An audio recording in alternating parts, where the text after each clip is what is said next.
নমস্কাৰ বন্ধু বান্ধৱীসকল, কি খবৰ? আশা কৰোঁ সকলোৰে ভালে আছে। দেখিছে নহয় কি ধুনীয়া লাগিছে চাগে, আপোনালোকৰ চাগে ভাল লাগিছে মোৰ চাউলটো দেখি পেলাই ভাবিছে চাগে কি সানিছে, কিন্তু কি সানিছোঁ সেইটোও মই জনাম। এতিয়ালৈকে মই সনাই নাই, মাত্ৰ ব্যৱহাৰ কৰিমহে। আৰু আৰচিএমৰ ক্ৰীম হয় এইটো, দেখিছেনে? Face wash cream. তাৰপৰা এইডাল আৰচিএমৰ ৰেজৰ দি পূৰা দাঢ়ি হৈ আছিলে, পূৰা চফা কৰি ল'লোঁ ৰেজৰ লগাই। এতিয়া এইটো মই ব্যৱহাৰ কৰিম ফেচ ৱাছ।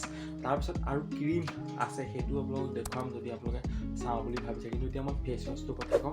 এইটো হ'ল আপোনালোকে দেখিছে নাইচা পিউৰিফাই ডেইলি ফেচ ৱাছ। দেখিছে টি অইল আছে, ইয়াত অৰেঞ্জ অইল আছে, তাৰপৰা ইয়াত ইলাচি অইল আছে আৰু লেমন আছে। দেখিছেনে?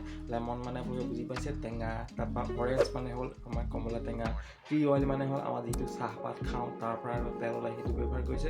আৰু এইটো কাৰ্ডমান অইল মানে এইটো হ'ল ইলাচি অইল। এই চাৰিটা ব্যৱহাৰ কৰি এইটো বনাইছে, একদম পূৰা প্ৰাকৃতিকভাৱে বনাইছে, কোনো ধৰণৰ ইয়াত কেমিকেল মিক্স কৰা নাই। আৰু সানিলে বহুত ছফ্ট হয় মানে স্কিনটো। দেখিছে অল টাইপ স্কিনত আপুনি ব্যৱহাৰ কৰিব পাৰিব।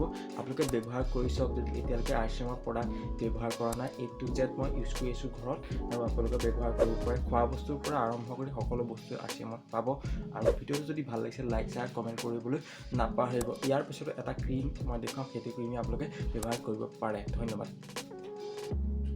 এতিয়া মই এইটো আপোনালোকে দেখিবলৈ গৈছে সানিবলৈ চেষ্টা কৰিছোঁ। দেখিছে সানিছোঁ অলপমান বা আগতে লগাই ল'লোঁ, ভিডিঅ' নকৰা আগত। এতিয়া দেখিছে এইটো মই লগাবলৈ চেষ্টা কৰিছোঁ। দেখিছে এনেকৈ প্ৰথমতে নিজে অকণমান এনেকৈ হাতত মুঠি ল'ব দেই, ডাইৰেক্ট সানি লৈছোঁ হাতত মুঠি পেলাই লাহেকৈ এনেকৈ য'ত আপোনাৰ দাগ আছে এনেকৈ পূৰা মাছাজ কৰি এনেকৈ ব্যৱহাৰ কৰিব। দেখিছেনে? মই ধুনীয়াকৈ এনেকৈ পূৰা মাছাজ কৰিছোঁ। এনেকৈ মাছাজ কৰি পিছাই মিনিমাম আপুনি ধৰক 10 পৰা 5 মিনিটমান এনেকৈ মাছাজ কৰিব। আৰু মাছাজ কৰি যেতিয়া একদম শুকাই যাবগৈ, তো শুকাই যোৱাৰ পাছত আপুনি লাহেকৈ পানী দি ধুই দিব। একদম সুন্দৰভাৱে আপোনাৰ স্কিনখন ছফ্ট হৈ যাব। আৰু কিবা যদি দাগ আছে ভাল হৈ যাব। আপোনালোকে দেখিবলৈ পাইছে এইখিনিত মোৰ অলপ দাগ আছে। একদম প্ৰথমতে গুটি হৈ পেলাই একেবাৰে ডাঙৰ হৈছিলে, অৱস্থা নাইকিয়া হৈছিলে, কিন্তু এতিয়া এইটো সনাৰ পৰা ভাল হৈছে। আৰু এটা ক্ৰীম আছে, সেইটো মই আপোনালোকক দেখুৱাম। এইটো ব্যৱহাৰ কৰিলেও যথেষ্টখিনি স্কিনত উপকৃত হ'ব। যদি ভিডিঅ'টো ভাল লাগে লাইক শ্বেয়াৰ কমেণ্ট কৰিবলৈ নাপাহৰিব। ইমান দেৰিলৈকে যে আপোনালোকে ভিডিঅ'টো চাই থাকিলে সেইটো কাৰণে অশেষ ধন্যবাদ। Thank U.